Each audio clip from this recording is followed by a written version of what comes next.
Bom, pessoal, vamos começar aqui então falando sobre guias de ondas, né? E nessa aula de hoje especificamente a gente vai falar sobre guia de onda metálico, tá bom? Então é o seguinte, sempre que a gente fala de guia de onda, é claro que a primeira coisa que vem à mente são as fibras óticas, tá bom?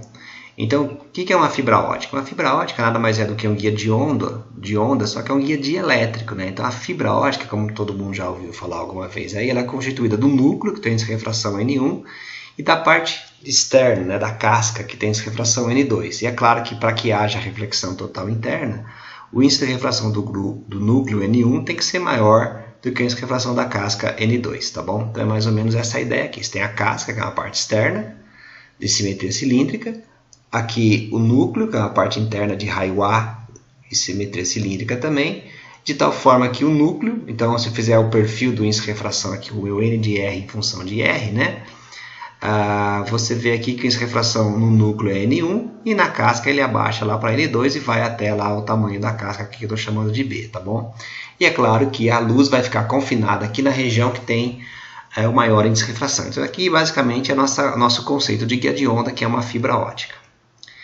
Bom, na verdade a gente vai começar estudando um outro tipo de guia de onda para poder aprender algumas características do processo de guiamento que são interessantes. Depois a gente passa para o guia de onda cilíndrico dielétrico, que é a fibra ótica, que é um pouco mais sofisticado. Então, primeiramente é o seguinte, vamos estudar aqui o guia de onda metálico, tá bom? Bom, então vamos voltar um passinho atrás. O que é um guia de onda? Guia de onda, na verdade, é um guia que guia ondas eletromagnéticas. Então, é um sistema físico que é capaz, de uma certa forma, ao mesmo tempo, confinar a luz, né, a onda eletromagnética, numa certa região do espaço, né, numa certa região ali, ela confina e ela direciona a propagação. Então, você imagina lá numa fibra ótica, por exemplo, ela confina numa certa região ali, na região do núcleo, mas ela também permite o direcionamento da propagação da luz, tá bom? Então, a ideia aqui é a gente estudar então alguns processos físicos relacionados ao guiamento de luz, tá bom? Que basicamente é a propagação da luz nesse interior dessa região que a gente chama então de um guia de onda. Então, uma estrutura capaz de permitir a propagação da luz e ao mesmo tempo confinar a luz. Então vamos lá, o guia de onda mais simples possível, tá bom? Não tem um guia de onda mais simples do que esse, que na verdade é um guia de onda plano metálico, tá bom? Então basicamente aqui, ó, eu tenho um espelho aqui no plano YZ e um segundo espelho aqui desenhado em verde aqui num plano acima, aqui um plano paralelo ao plano YZ, tá bom? Então tem um espelho aqui em cima e um espelho aqui embaixo. Quando eu jogo a minha luz aqui, ó, tá bom? Então minha luz está entrando aqui nesse meu sistema. O vermelho aqui, esse K representa a direção de propagação do meu vetor de onda, né? Essa seta em azul representa a direção K de propagação da minha luz, né? Propagação do meu vetor de onda, e um vermelhinho aqui, desenhado em alguns pontos, representaria o campo elétrico, né? Perpendicular ao vetor de onda K. Tá bom? Então, como vocês estão vendo aqui, a luz ela reflete embaixo, reflete em cima, reflete embaixo, né? E o campo ele vem propagando nessa direção. Então aqui você está vendo que você tem um confinamento da radiação entre esses dois espelhos, tá bom? E eles se deslocam, então o campo elétrico aqui ele é confinado nessa direção, né? nessa região, né? do espaço. E você promove aqui um deslocamento ao longo do guia aqui, e isso é claro que devido às reflexões, tá bom? E se você ver aqui nesse sistema que a gente colocou, né, o campo elétrico aí ele está orientado paralelamente aos espelhos, tá bom? Nessa configuração aqui. Muito bem. Então, como a gente viu na representação anterior, a gente tem nesse sistema múltiplas reflexões. Então aqui eu estou fazendo um cortezinho transversal, está aqui, né, o meu espelho de baixo em x igual a 0, meu espelho de cima em x igual a A, imaginando então que esse meu guia planar metálico ele tem tamanho A. Então você tem múltiplas reflexões acontecendo aqui dentro. O que acontece quando a gente tem múltiplas reflexões? Você vai ter regiões do espaço aqui, como vocês estão vendo. Isso aqui é um feixe, ó, tá bom? E um segundo feixe representado. Então você vê que tem várias regiões aqui onde você tem a sobreposição dessas duas ondas eletromagnéticas, tá bom? E isso leva, então, à soma desses campos, né, pelo princípio da superposição, portanto, a um processo de interferência. Tá? Que, por exemplo, pode acontecer aqui no ponto P. No ponto P você tem uma onda subindo e uma onda descendo. Então, nesse ponto P aqui, você tem uma interferência entre esses dois campos. Então, o que a gente pode observar aqui que sempre vai ser isso. Vai ser a interferência entre uma onda que sobe e uma onda que desce. Se você observar aqui, ó, pelo vetor de onda, você vê que o vetor de onda Kx, né, Se você decompor aqui meu vetor, isso aqui é meu vetor de onda K dessa minha onda, né? Ele vai ter uma componente x e uma componente y. Ou melhor dizendo, uma componente x e uma componente em z. A componente z, independente se está subindo ou se está descendo, ela é a mesma, então ela não muda de sinal, pelo menos o sinal não muda.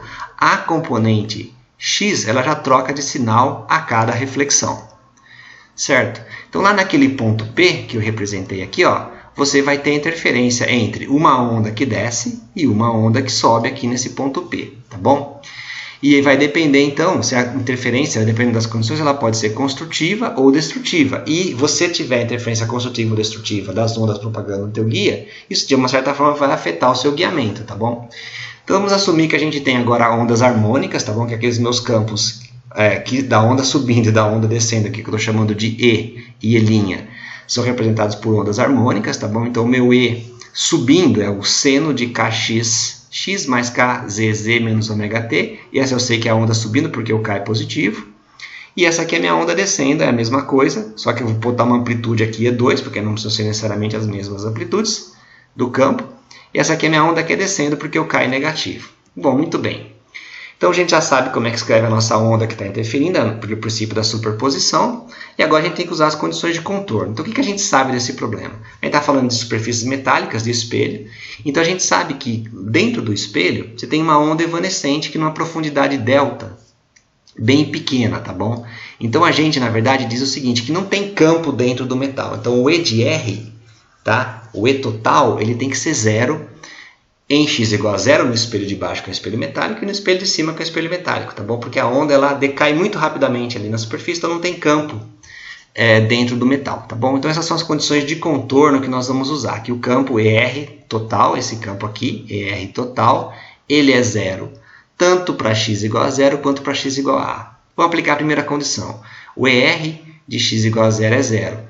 Então, isso aqui, zero tem que ser igual a E1 seno de Kz menos ômega t, afinal x igual a zero, mais E2 seno de Kz menos ômega t, afinal x igual a zero.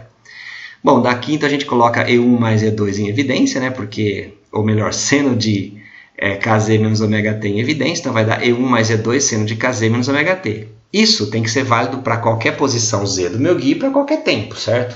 Essa aqui é a realidade.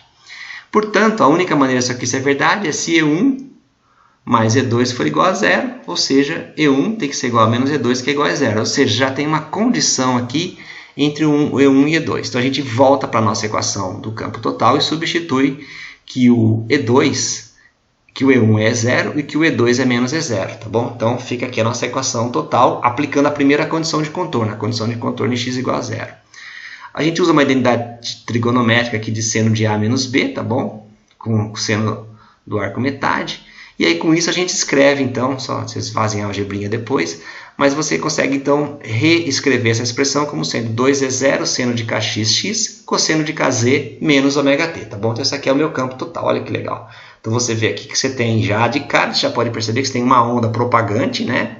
Kz menos ômega t na direção z, que era o que a gente queria, e tem uma outra onda transversal aqui, ó, né? Uma outra parte da onda que é uma coisa que está em x. Então tem uma onda que se propaga em z e tem alguma coisa que vai com seno em x. Vamos agora pegar essa expressão e vamos aplicar a segunda condição de contorno, né? A em x igual a A. Então, o meu E de x igual a A, para qualquer z, tem que ser igual a zero. Pego aquela equação anterior, falo que isso daqui é igual a zero. Então, certo, nessa equação aqui faço igual a zero. Para x igual a A, substituo x igual a A aqui. Então, dá 2E0 seno de Kx vezes A, cosseno de Kz menos ômega t. Isso aqui tem que ser igual a zero. A única maneira disso aqui também ser verdade para qualquer posição z e para qualquer tempo é se esse argumento aqui for um múltiplo de π, tá bom? Um múltiplo inteiro de π, tá bom? Então, cosseno Kxa tem que ser igual a mπ com m igual a 1, 2, 3 e assim por diante. Com isso, eu escrevo que o meu Kx é mπ sobre A, tá bom? Ou seja, não é para qualquer Kx que você vai conseguir ter uma solução para o nosso problema. Então, você tem uma condição que fica imposta em cima de Kx. Então, Kx tem que ser um múltiplo de π sobre A. Então, como eu falei lá atrás, a gente tem uma onda, né? Então, devido a esse processo de interferência, colocando as condições de contorno, a gente tem uma onda propagante em z, que é aquela dada pelo cosseno de ômega t menos kz, e a gente tem uma onda que é estacionária em x, tá bom? Onde esse Kx é dado, então, pela condição que a gente viu anteriormente, tá bom? Então, a gente tem uma onda estacionária que fica perpendicular aos espelhos.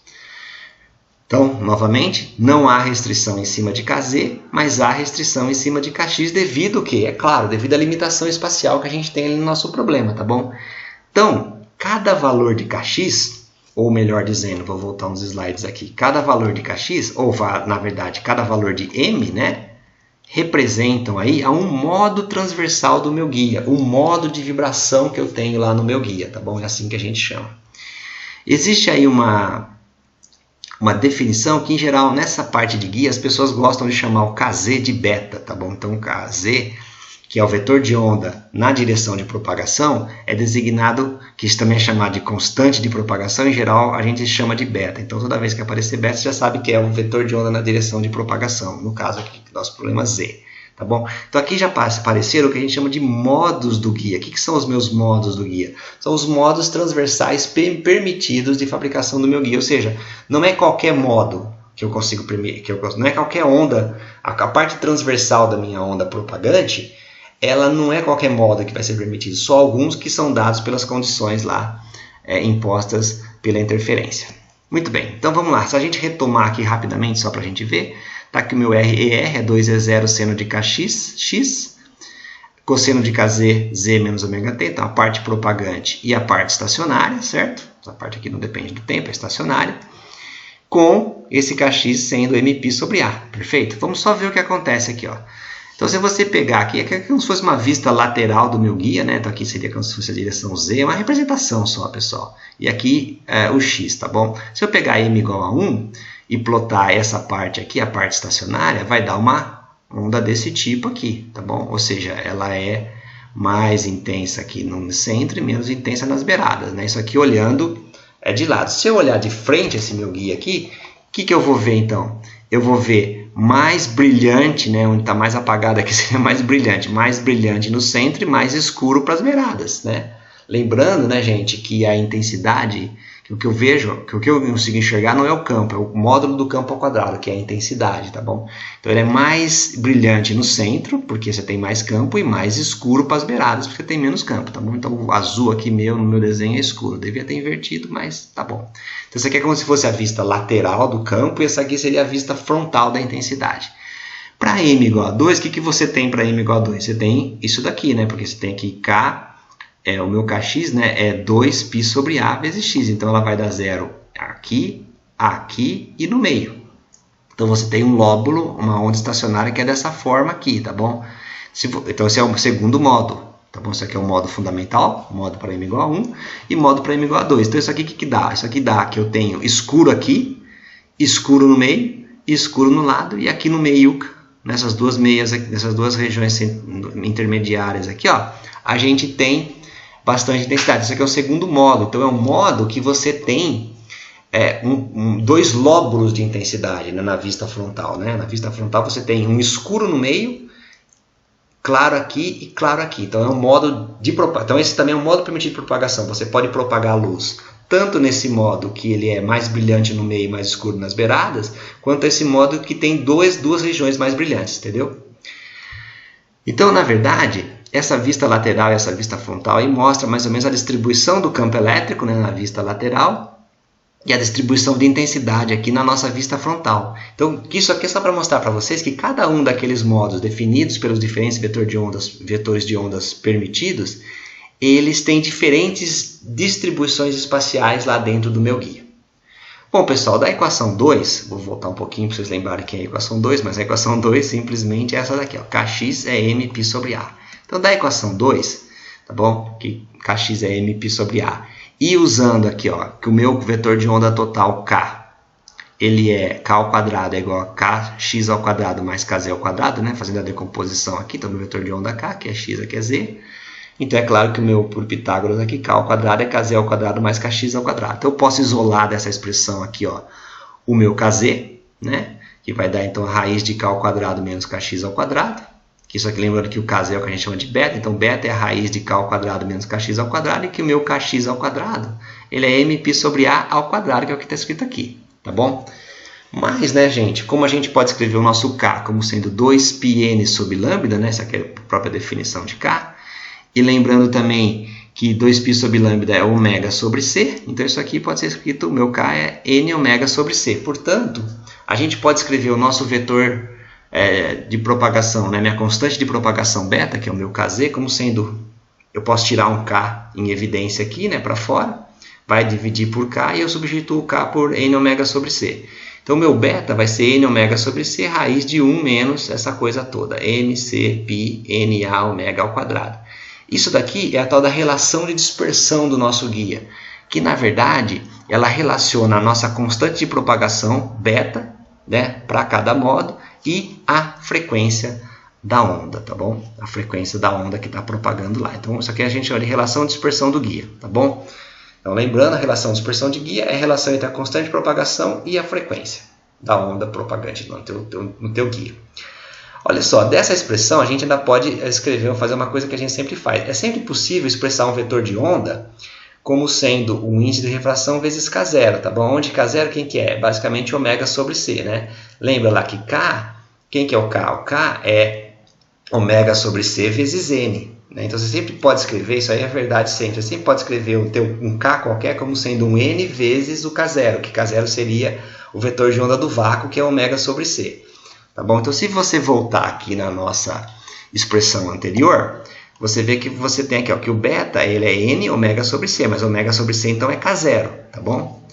Ou seja, se a gente escrever que o nosso beta de m é um k0, que é o ômega sobre c, toda aquela parte que sobra, né, aquela raiz que sobra aqui, ó, n raiz de 1 menos esse termo ao quadrado, ele acaba sendo um nm, como se fosse um índice de refração que é dado por n raiz de 1 menos essa coisa toda ao quadrado. Então, meu nm, aqui reescrevendo só para lambda, raiz de 1 menos m lambda sobre 2na ao quadrado.